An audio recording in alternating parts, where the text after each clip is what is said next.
these lies are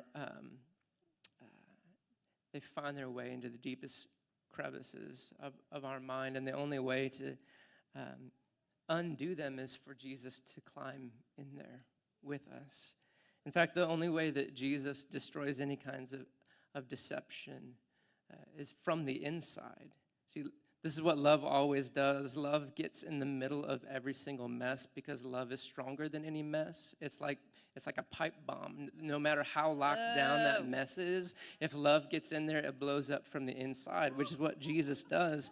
He'll even become what he intends to destroy.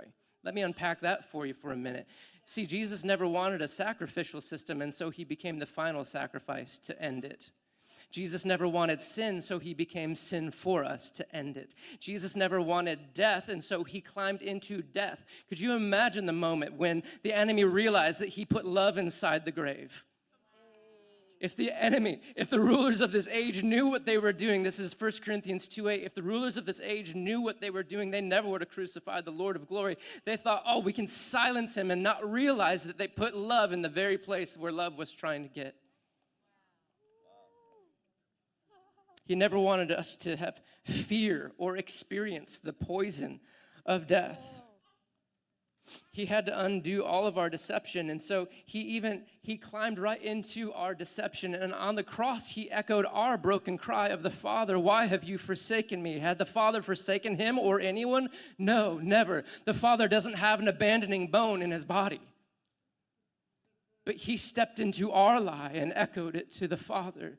In fact, he stepped into the broken cry of humanity from Psalm 22, which is, my God, why have you forsaken me? See, Jesus in that moment begins to sing the most famous song over Israel. And when you sing the first line of a song, it telegraphs all the lines of the song, right?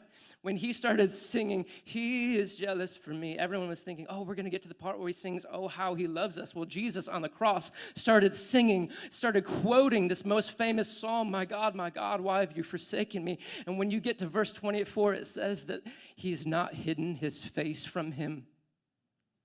The Father didn't turn from the Son, didn't hide from the Son. He wasn't abandoned. On the cross, Jesus stepped into our deception to break it from the inside. In fact, the last line of Psalm 22 is, it is finished, which is the last words of Christ on the cross. He never wanted us to be cursed, and so he became a curse for us. In fact, he allowed the very thorns that were birthed from the deception of Eden to be put on his head.